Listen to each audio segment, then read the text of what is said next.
What's going on, guys? Welcome to episode 38 of the Roots of Success podcast. I am your host, Nate the Great Peterman, coming at you. And today we have a very special guest in the house. I'm sure a lot of my listeners might have heard of him before. If not, you definitely want to get in tune. My guy, Shawn Stevenson. What's going on, brother? Hey, what's going on, man? We gonna make 38 Nate the Great. We're gonna do this one, man. Make this one the best episode thus far, man. Hey, for sure, brother. I really appreciate you being on as always, man. And I know you got a very busy schedule, to say the least. And for those of you who might not have heard of Shawn Stevenson, or you need a little bit of a refresher, I'll give a little bit of a bio about you, brother. So Shawn Stevenson is the author of the international best-selling book Sleep Smarter and creator of the Model Health Show, featured as the #1 health podcast on iTunes with millions of listener downloads each year. A graduate of the University of Missouri, St. Louis, Shawn studied business, biology, and kinesiology, and went on to be the founder of Advanced Integrative Health Alliance, a company that provides wellness services for individuals and organizations worldwide. Shawn has been featured in Entrepreneur Magazine, Fast Company, Forbes, Men's Health Magazine, ESPN, CNN, and many other major media outlets. To learn more about Shawn, feel free to visit his website, themodelhealthshow.com. My man, Shawn, you of course have the credentials. I'm a big fan of yours, of course, having the book Sleep Smarter, really big book that I love to go to on a daily basis. And as well as just some of the things that, you've taught, man. I mean, having the natural relaxing magnesium, the ease.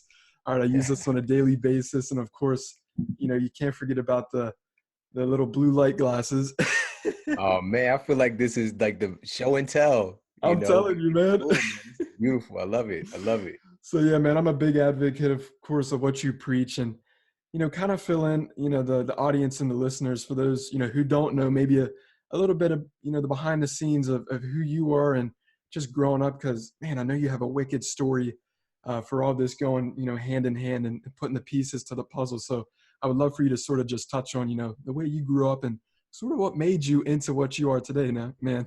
Sure. So, man, I definitely did not expect to be in this space. I didn't know what a health professional really was, or especially what I'm doing today, and being somebody who's more of a health motivator in a sense, but very well studied, and just being able to make things very simple and actionable for people.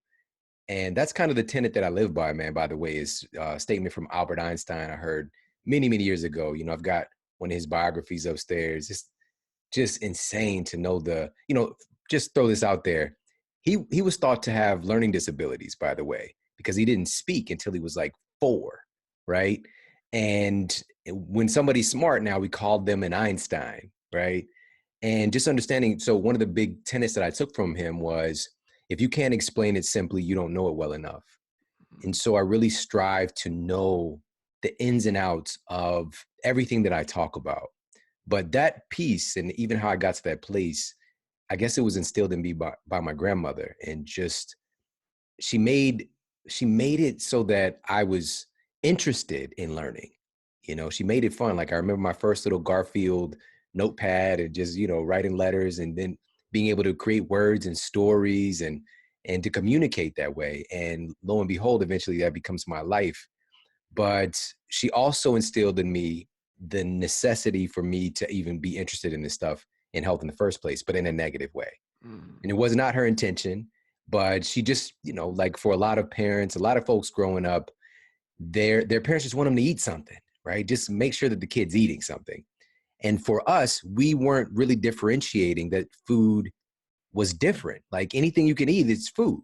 Yeah. And so I grew up eating a lot of processed food, fish sticks and macaroni and cheese. And that was, at least like 5 nights a week. That's what my dinner was looking like. And so I had these really poor eating habits, and I didn't eat, in true story, I didn't even eat a salad until I was 25 years old. Was the very first time I ate a salad in my life. All right. So when people are saying like, I don't like stuff, it's, like, I'm the worst. I'm the worst. All right.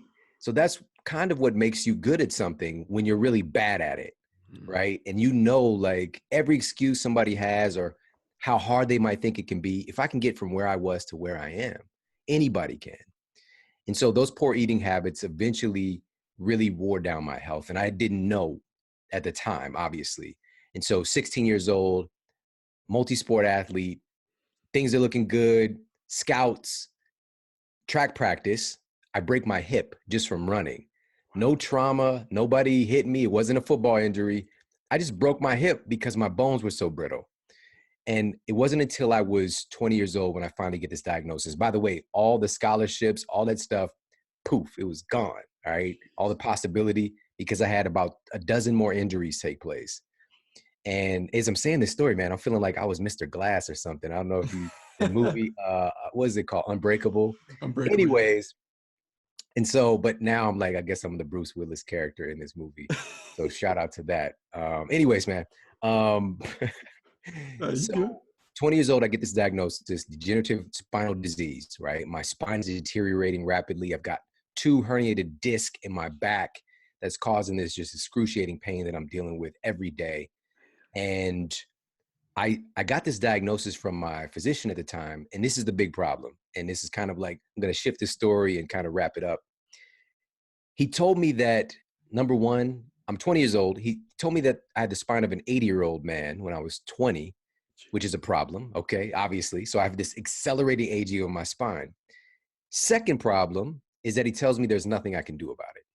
This is just something you're going to have to deal with and live with. There's not a cure, right? And so when you give that to somebody who is wildly uneducated, it's called a nocebo effect. It's the opposite of a placebo effect, where you think a positive thing is going to happen. And on average, just to throw this out there for everybody listening, placebo, we have to do double-blind, placebo-controlled studies, which means we have to account for the fact that placebos actually do work.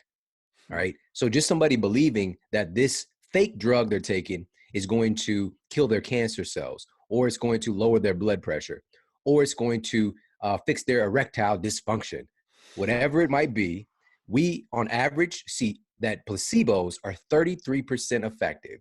So fake drugs, fake treatments, the human mind is that powerful. And I often tell people the most powerful pharmacy in the world is the human brain. All right. And so a nocebo effect is giving somebody a negative injunction that something bad is going to happen. Like you got, 2 weeks to live, or you'll never walk again. Or, we hear the stories of the people who don't accept it, Yeah. but that's 1 in every 10,000, right? We don't hear about those other 9,999 folks because they're phoning it in. They've got that permission slip. They're told there's nothing they can do about it, and they accept it because it's from an authority figure. And that's what I did initially. So 2 years go by, chronic debilitating pain. I'm wearing a back brace. I've gained all this weight now because I'm so docile and not doing anything. And I told you already how trashy I'm eating. You know what I'm saying? I'm eating like Krispy Kremes for dinner, right? I'm just like, I'm in college.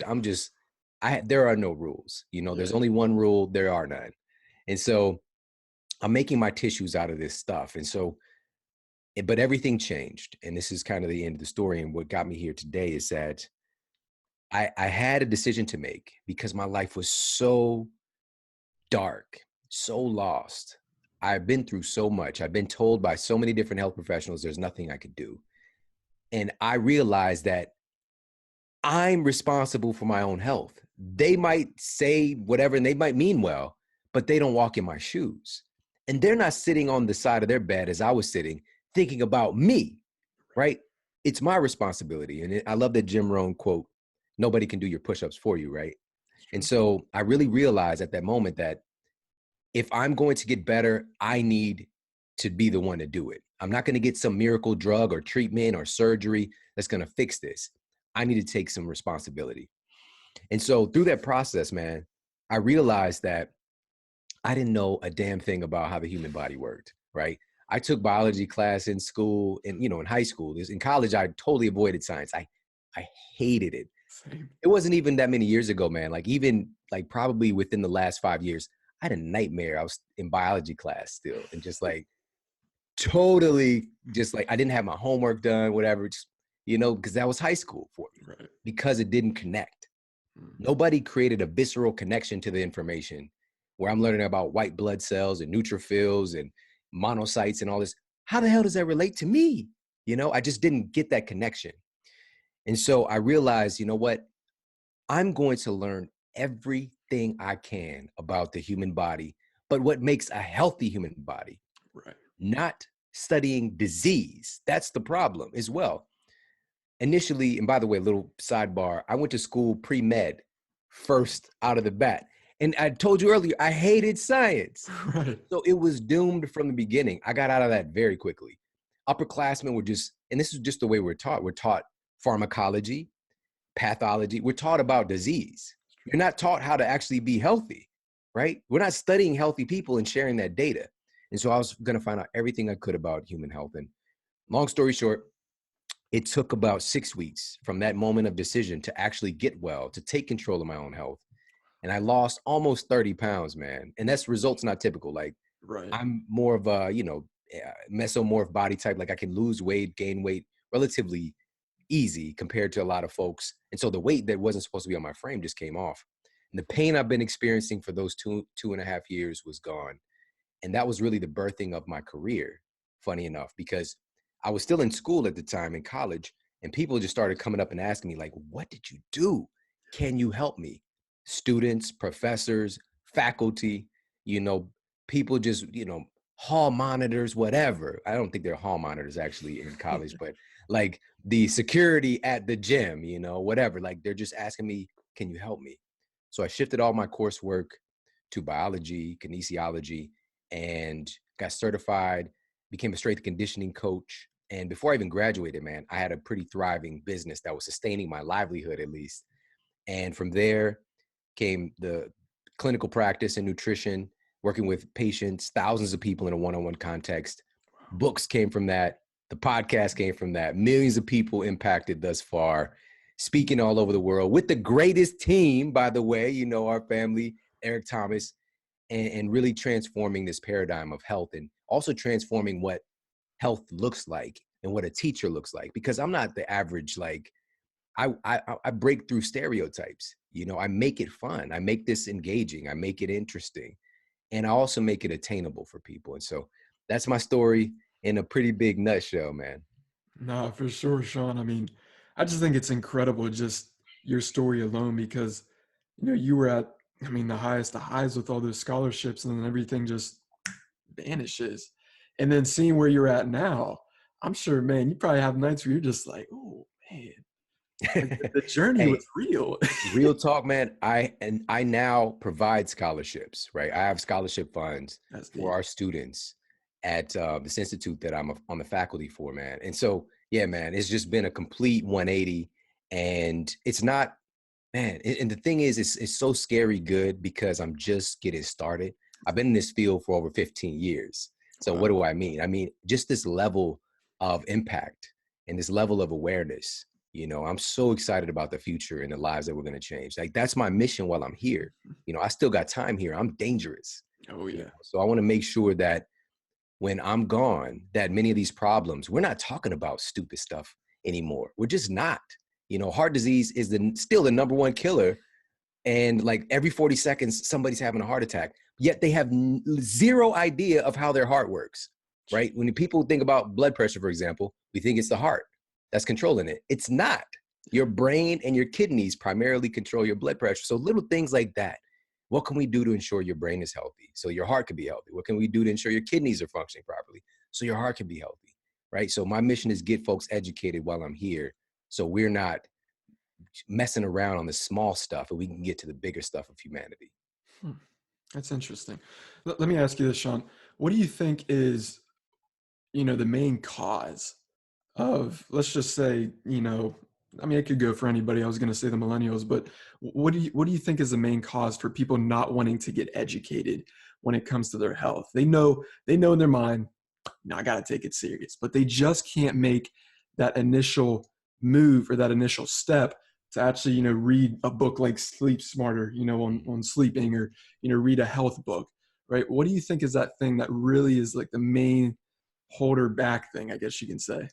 Man, that's That's a really big question. I actually really feel it's three things. Okay. The first thing is just it's kind of like we go through these phases of understanding things in the first place. So there's something called an unconscious incompetence, Mm, right? An unconscious incompetence.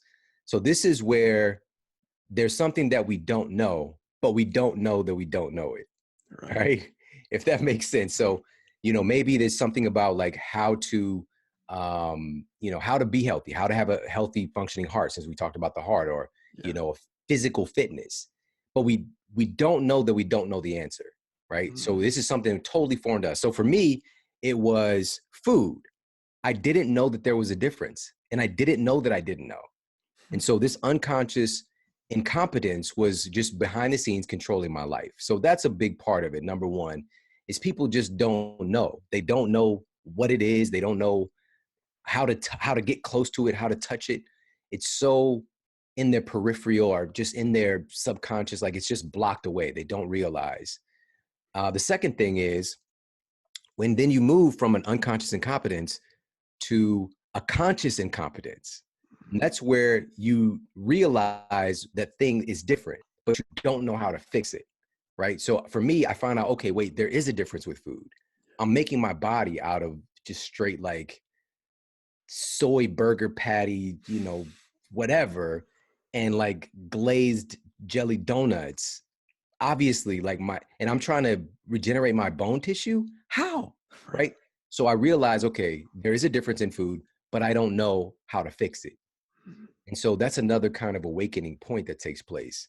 And then from there, we move to a conscious competence. This is where you know what to do. You know that you have an issue or something you're trying to take care of.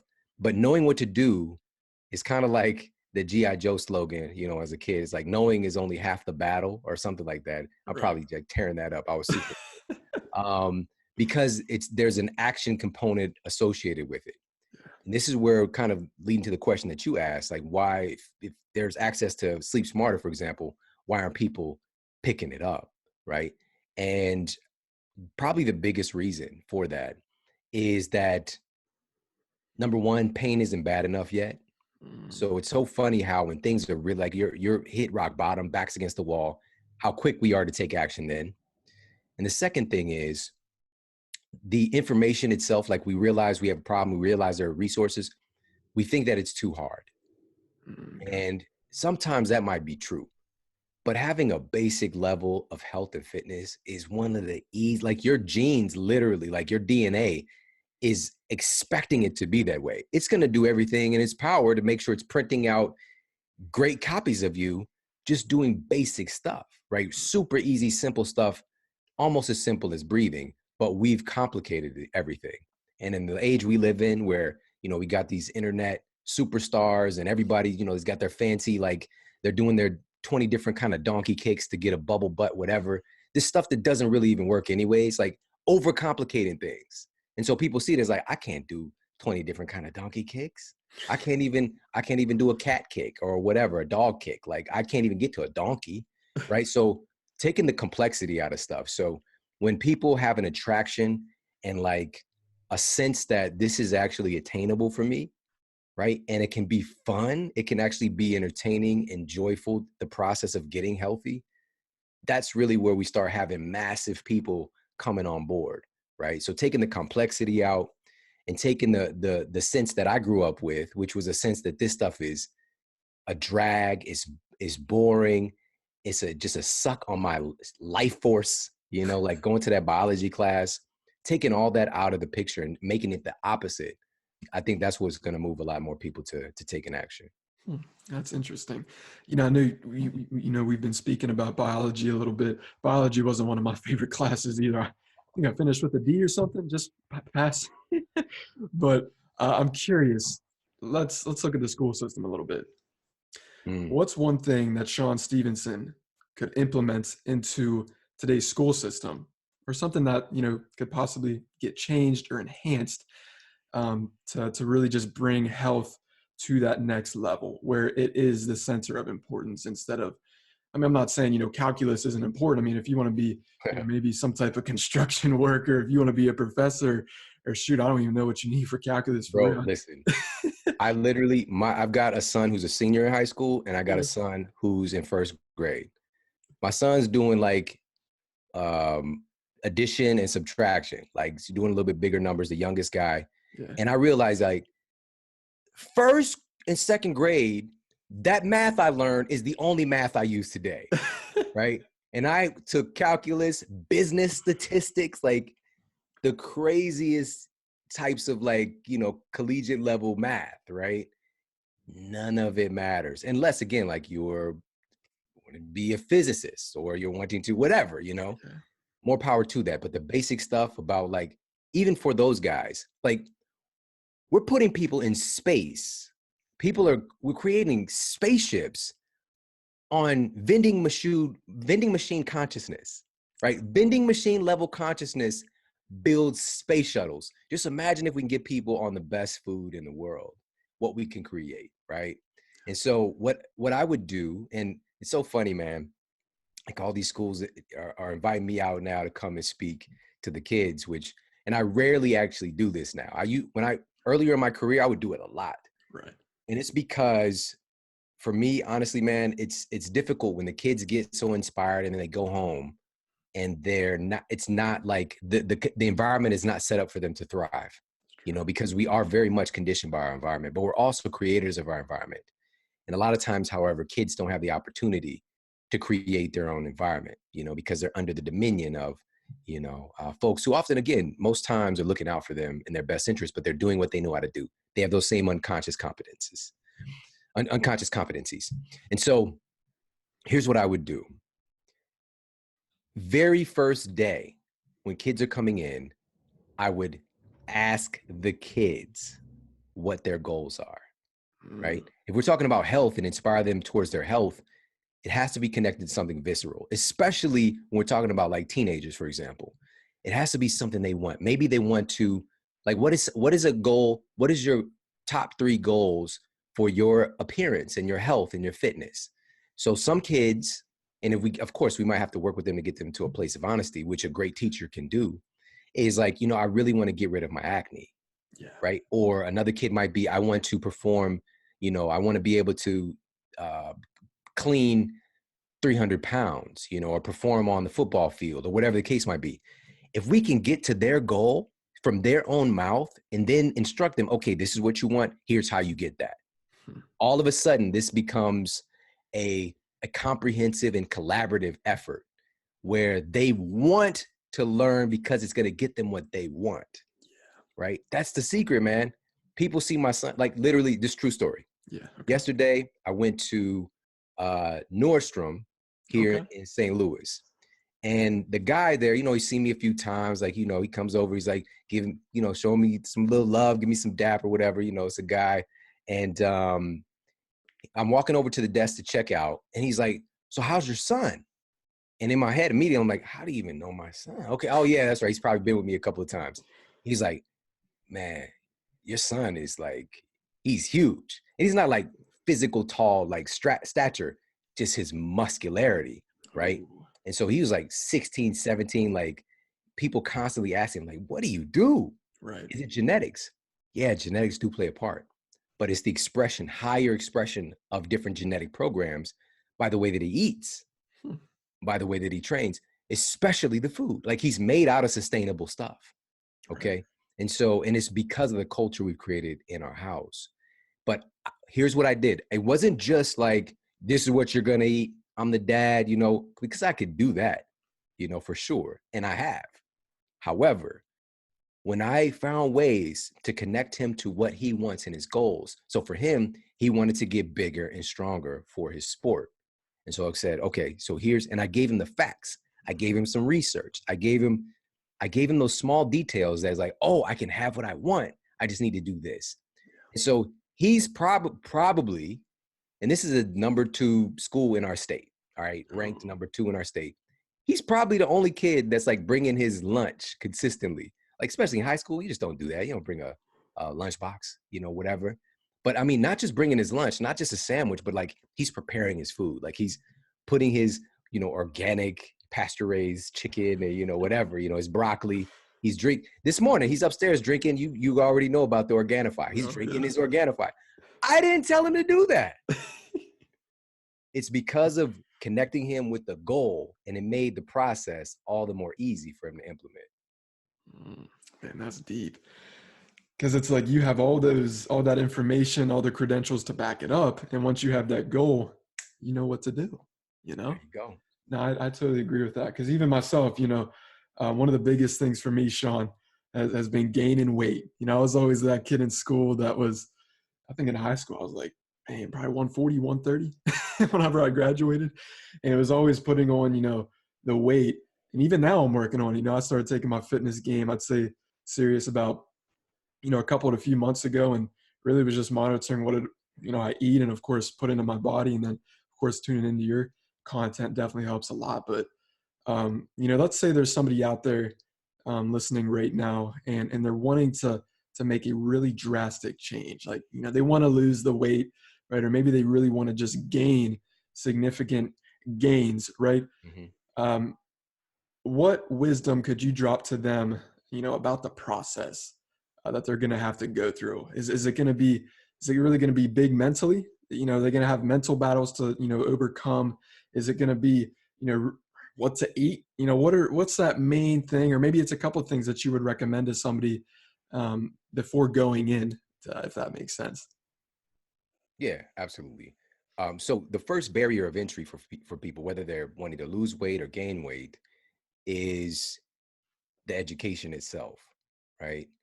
And there's a root of this word. I'm a big student of lexicon, but educo kind of means loosely like to learn from within. Like there's this inherent intelligence that we carry, and just like outside data helps us to kind of flesh out this, because everybody learns differently, but also what we know is different from everybody else. Because, for example, even if we learn about the exact same thing, like literally the exact same thing in science class or nutrition class or language arts, our life experience, our DNA is coloring that data very differently, right? So everybody is unique in how we learn and also the information that we carry. And so that education itself is of the utmost importance. And so if somebody's wanting to achieve whatever it is with their health, it's just like anything else in life, you have to make it a study. And the great thing about today is that you don't have to go to some hard to get to library, or you don't have to go and sit at the feet of the, tribal leader or whatever. Like, you literally in your phone can find out anything you want, and you can find out from the very best people in the world doing it. That's the thing. There's so much noise out there. So you got to be aware of that.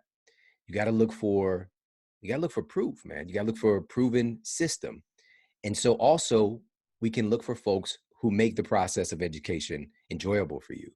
Some folks just want to know a lot of stuff. They don't care if it's the driest, most ridiculous material ever. They just want to learn about like whatever, mTOR pathways and like, what I'm saying? Like they want to know about this stuff, polysaccharides and sulfur bearing amino acids, whatever. They're just like, oh yeah, stuff. I want to know it.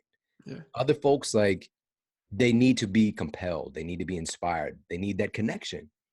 And so get educated. Go to sources that make it easy for you to get that education and even enjoyable. Because I think that that's probably, again, like this barrier of entry is enjoying the process.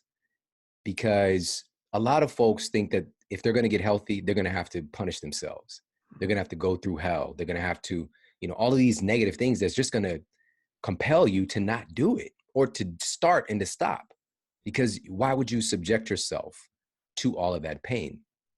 And so for a lot of folks, they believe, and this is totally contrary to reality, that suffering equals health, right?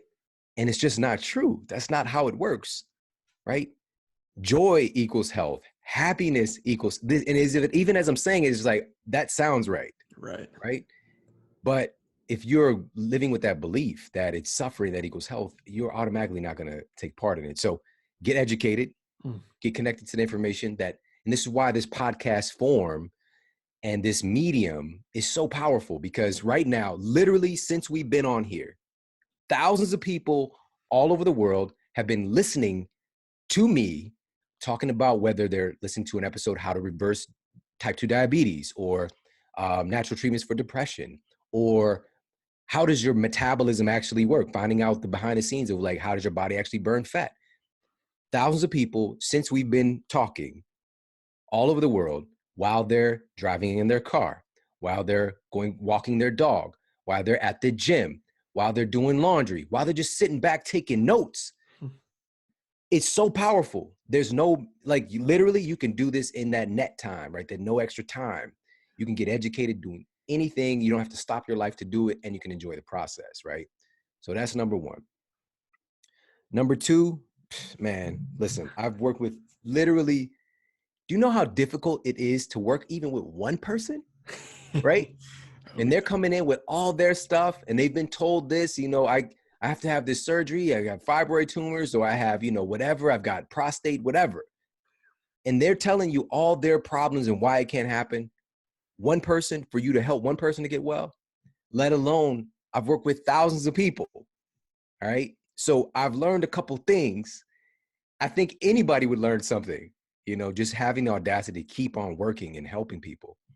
And so it's not the nutrition. It's not the nutrition program that I designed, catered to them, their lifestyle, their goals. It's not the exercise. It's not the sleep, right? All of these things matter in the grand scheme of you achieving the health that you want. It's getting people to the place where they actually do the things. That is where the real, like, master practitioner does their work, right? Is working with people with their psychology, because everybody has it in them. We all have it in us to achieve our goals, to have the health and the finances, the relationships that we want. It's there. But we also all have the capacity to do dumb shit, right? All of us have the capacity to do the most ignorant, stupid things. You got to understand that. And you have to work with people. You have to find out what really drives them, right? And so for everybody listening, you have to get honest about, why do you want it? Why do you want a six pack? For what? And to be honest about it, like, if it is to attract girls, so be it. But why do you want that? You just want, you know what I'm saying? You just want that attention. Did you not get attention from your mom, right? Is this an issue where, you just want to, you want to have a relationship? You want somebody to love you? You want somebody to have your back, right? You're trying to be booed up, right? Whatever it is, you got to be honest about it, right? Maybe you feel hurt. Maybe somebody hurt you. Maybe you want the six pack so you feel stronger and tough, right? To defend yourself or whatever it is. That's why you want to get, put on some size. We got to be honest about what that looks like, right? Do you want to just feel physically stronger in your life so you can be emotionally stronger? That's what I would do with a lot of the female clients that I work with. I'd get them in, start deadlifting. I get them in, start doing some heavy back squats. And the funny thing was, a lot of their issues, dealing with stress, dealing with, relationship issues, stuff with their significant other, kids, like feeling like all of this was just stressing them the hell out, where they had all of these reasons why they can't achieve what they wanted, right? It's because they felt disempowered. They felt like it was too much. They weren't strong enough to carry it. And physically, I got them carrying some stuff that was pretty heavy, far beyond what they thought they can do. And then you start to see the attitude shift, right? Wow. So it's not just the mindset, like telling somebody, oh, be tougher, be stronger. Right. It's a holistic thing, right? Because emotion is created by motion, in a sense, right? And motion creates your emotion. It's like a feedback loop that goes both ways. And so that's what I would say, man, is they have to get educated, as I mentioned, but also working on that inner psychology, getting deep into, like, why do you actually want this? And stuff is going to happen. So you have to have a strategy in place to keep yourself motivated towards that goal, right? Towards whatever it is that you want. This is why, Eric Thomas is such a huge asset today, and all the lives that he's touched. Yeah. And I've created this incredible database for people to get plugged into, like, literally just click play. I got you. It's going to get your mind right. Like, if you're even thinking about, like, okay, I've been working on this for, 6 months, all my blood pressures, I'm off my lisinopril, I'm off my statins, everything's going good. But, it's this trip to Vegas coming up, and I think that I'm going to, cocaine and strippers or whatever it is, like crazy. thing that might come up, just click play. We're like, oh, wait a minute. No, no, no, no. I'm not about that life. This is who I am. Those little reminders, because again, we all have the capacity for the most ignorant, stupid things. We also have the capacity for greatness. Man, that's so true, Shawn. I appreciate you sharing that wisdom. That's I kind of like to transition a little bit because we can really cover health all day. I know that, but even just sleeping, I know that's something. Of course, you're very passionate about it. I mean, you have a doggone book written on it. I've never seen anybody so passionate about sleep. Like I've never realized that it was such a thing that you could be passionate about. I mean, unless you're sleeping, of course, but I mean, on the whole topic in the education aspect of it. So I'm sort of curious, man. I mean, what is it that really just made you say, okay, I want to write a book. I want to get educated. I want to be able to teach, in regards to just, how to sleep smarter, how to sleep better, right? How to enhance to have, an amazing and an incredible sleep schedule. So what was it that really just was that driving factor, Shawn, and you that really said, okay, we're going to make this big time, right? We're going to be one of the best selling authors when it comes to just sleeping in general. What was that thing? Yeah, it's a great question, man. Yeah. It was the people, man. It was Huh. the people that I was working with clinically, also in the gym, and seeing all these great results from people changing their diet and, changing their movement practices. But there was always a percentage of people who would not get the same results everybody else was getting. And ironically, like sometimes it would keep me up at night, just like, what is wrong? Why is this not working? Right. And it took about 5 years in practice before I started asking people about their sleep. And just because if it's not a problem for you, like my sleep was great, you don't think about it. You know, And also it's literally like you said, it's just like this topic, to become so passionate about it, it's not a sexy topic. Sleep is not, it's not like the next new, like again, the 20 donkey kicks in the Instagram bubble butt, like that's right. For people they want to see that. They want to watch you sleep. It doesn't make sense. And for me, it was realizing that, man, it blew my mind because I got compelled when I started to find out how problematic sleep was for so many people. And I started going to research because the thing was, for me, nobody wants to turn their entire world upside down to get a result. They don't want to. Many people will. They will do it. But most people won't because we don't want to. We don't just naturally want to. And so I wanted to find some clinically proven strategies that are simple, easy to implement, that can increase people's sleep quality by, twofold, fivefold, tenfold. They're still doing the same things they normally do, but maybe try implementing this thing or adding this thing in. And so some of the data I came across early, just in the context of what makes me so passionate about this, was data from the University of Chicago, for example. Like there's so many studies in my head. I'll share this one really quickly, but we've been on the topic of our physical appearance and physical health. Your sleep quality impacts your physical appearance, your body fat percentage, more than your diet, more than your exercise.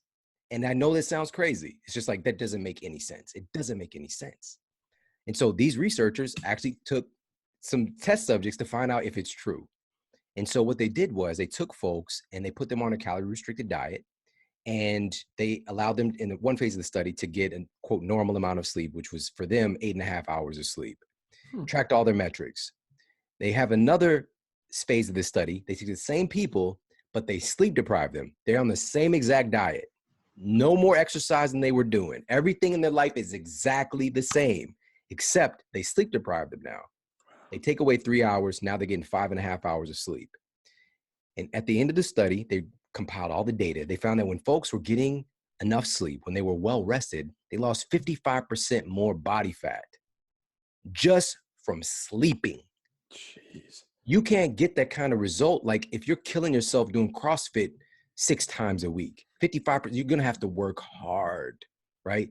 Or you could take your ass to sleep, right? It's just like so simple.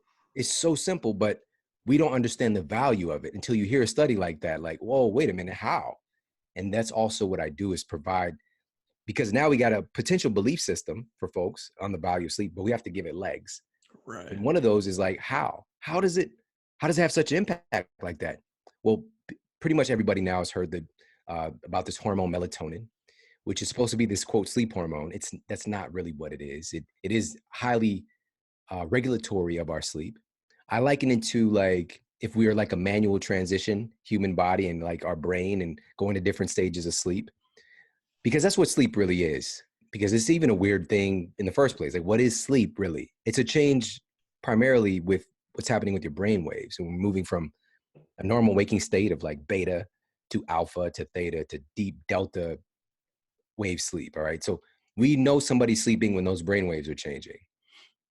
And each of those changes is correlated with a completely different cascade of events happening in the human body for recovery. So melatonin, I kind of feels like that help her with the manual transition to make the sleep more efficient. So a lot of folks think that in this study, okay, they slept more. It's not that. Not necessarily. Just the chances are if you're sleeping more, you're going to have a tendency to sleep better. But there are people who sleep 8 or 9 hours that wake up feeling trashed all the time. And they're not getting these physical changes because the quality of their sleep is terrible. They're not going through those sleep cycles efficiently. And so to kind of finalize this piece, give it some legs. Melatonin, this glorified sleep hormone, is actually a very potent fat burning hormone as well. All right. And the issue is you don't produce melatonin unless you have a normal hormonal rhythm. Will produce it optimally. And you have a dark cycle, like you're in darkness. If you have artificial light exposure, melatonin gets suppressed. Harvard researchers have been found this out and put this out, right? Wow. Yeah. Suppresses melatonin. So for example, if you're on you're watching TV at night, you're on your smartphone, on your computer doing work at night, the researchers found that every hour you're on your device, you suppress melatonin for 30 minutes. So even if you go to sleep and you've been on your device for 3 hours straight, melatonin is suppressed for 90 minutes. So you're not going to efficiently go through your sleep cycle. So all of these little pieces, so melatonin, because it increases the proliferation activity of something called brown adipose tissue. And this is a type of brown, it's called brown fat. The reason it's brown versus white adipose tissue, which is the stuff that people are targeting, trying to get rid of, it's brown because it's so dense in something called mitochondria. And a lot of folks probably know what that is. But these are the energy power plants of our cells that produce cellular energy. It's so dense in that. So it burns a tremendous amount of white fat. All right. So it's a type of fat that burns fat. You increase your mobility of this stuff with melatonin, and you get that by taking your behind to sleep. That's one thing. Another thing is human growth hormone. All right. You produce the vast majority of your HGH, muscle sparing, anabolic, energy. Kids have so much HGH. It's why kids have so much energy, right? All of these things. And guess what? You think you're going to take time to eat the right thing, maybe meal prep or make good decisions with your food, go to the gym, whatever it is. If your energy's low, no, it's so, like exponentially harder. You get all this leverage when you go to sleep. All right. So, and I can go on and on with the hormones involved, but this is why I'm so passionate about it, is because it is the biggest thing for optimizing our health, right? We see folks on average. So this study, meta-analysis done, people who are averaging around 4 to 5 hours of sleep have like 30+% greater incidence of dying early from all causes. So this could be a heart attack, this could be, an autoimmune disease, whatever. All risk mortality is going to skyrocket. Also, you're shortening your telomeres. And so I had the opportunity to have on my show. So her co-author, she literally won a Nobel Prize for her discovery of this enzyme called telomerase. And so our telomeres are these parts of our chromosomes that are the greatest biological marker we have to how long we're going to live. All right. So you can get your telomeres analyzed and it can give you an estimate on how long you're going to be alive. All right. Crazy stuff, right? That we're able to see now. And so she discovered that there's an enzyme called telomerase that can actually add length back onto your telomeres, essentially, in a sense, stopping or even reversing the aging process in some faculties. Guess what happened with my spine? I went from an 80-year-old spine at the age of 20 to I just got a scan of my spine done like 2 months ago. No, actually, I got an even more recent one. Was it last week? I've been traveling a lot. My spine, those discs that were massively degenerated, they're fluffy. I could see the light shining through them. Like my spine looks like that of a much, much, much, much younger man. decades younger. How's that possible? Right? It's reversing this process with, potentially with your telomeres. And anyways, man, I won't go down that rabbit hole, but bottom line is your sleep is one of the biggest culprits. Sleep deprivation is in shortening your telomeres. So if you want to age yourself faster, start skipping on your sleep. It's one of the fastest ways to accelerate your aging process. Accelerate the time when you will be very difficult to burn body fat, because it gets harder because your hormones change. Accelerate the time you start to have degenerative issues, arthritis, heart problems. It's why we've seen it, man. It used to be adult onset diabetes, people in their 60s and 70s getting like diabetes and cancer and heart disease. Now it's people in their 50s, their 40s, 30s. Tremendous amount of folks in their 30s, high blood pressure medication, statins, list goes on and on. Cancer epidemic, crazy. People in their 30s, in their 20s, in their teens.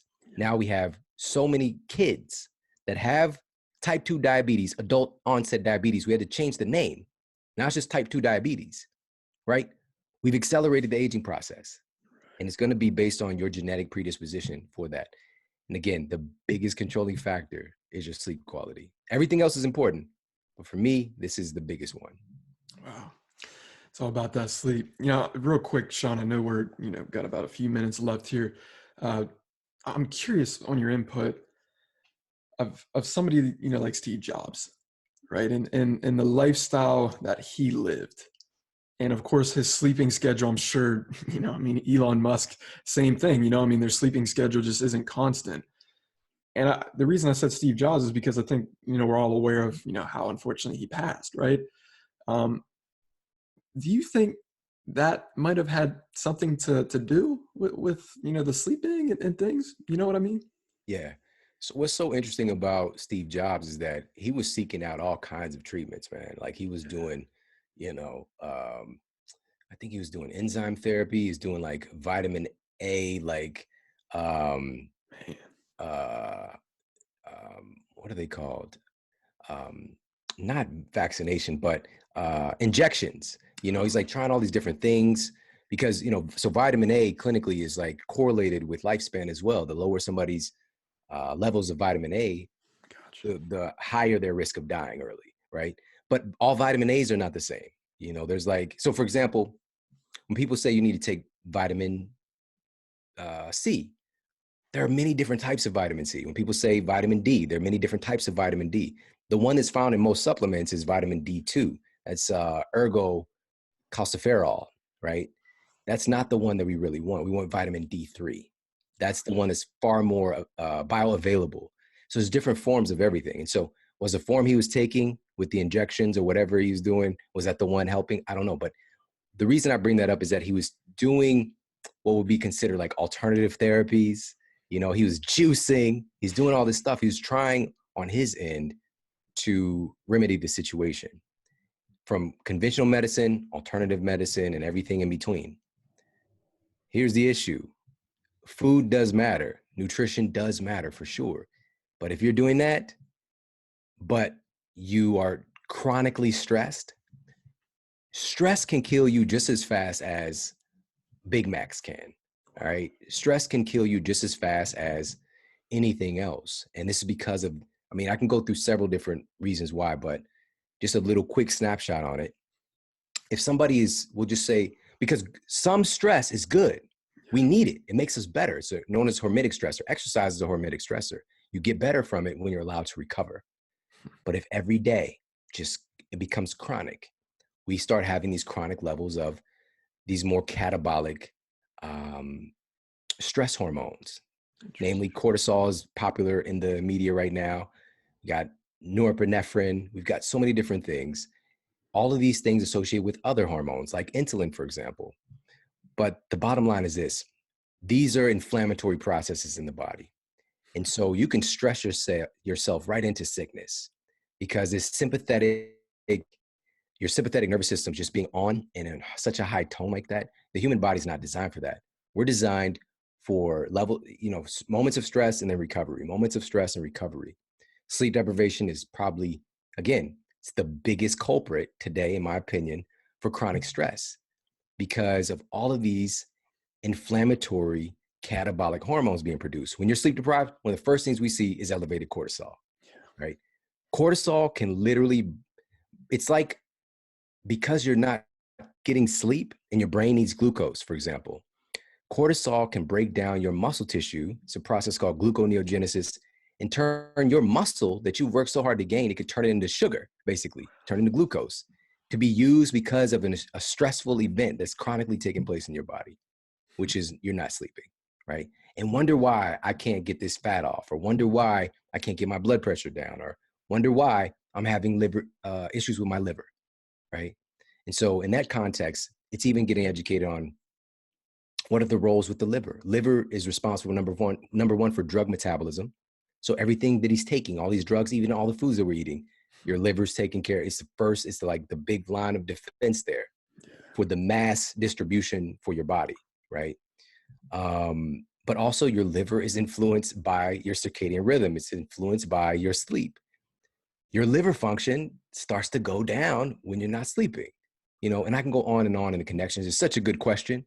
But to talk about a specific case, if I don't know him, I don't know what his sleep habits were like, chances are it's not the best, but I know for certain that stress levels were astronomical.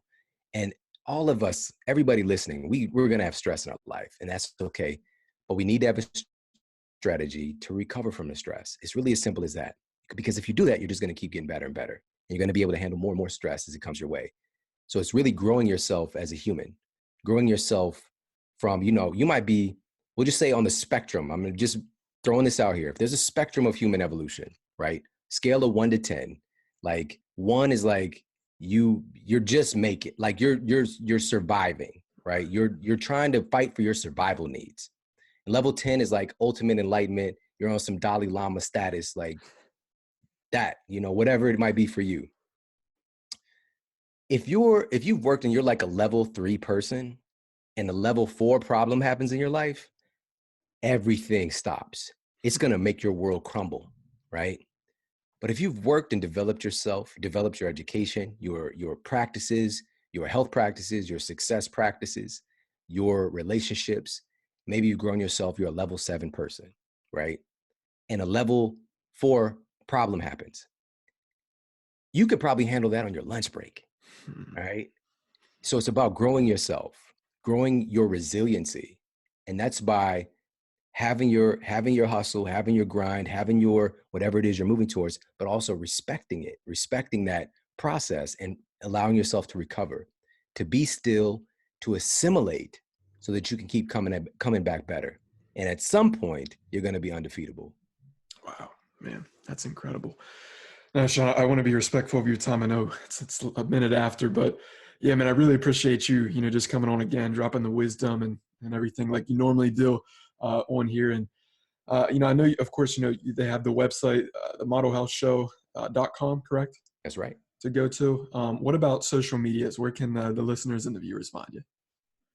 Awesome. Yeah. So I'm at Shawn Model. That's SHAWN Model primarily on Instagram. I'm on those other platforms, Facebook and Twitter, all the good stuff. But I really like Instagram. And also, just the show itself, where people are listening to your incredible show, they could find me as well. It's the Model Health Show. As you mentioned, it's the modelhealthshow.com online. And all my social media is there as well. So yeah, thank you, man. Yeah, for sure, man. I'll put all the links in the description below for everybody to go to. As always, Shawn, brother, appreciate you as always. And we'll be in touch, man. Thanks, man.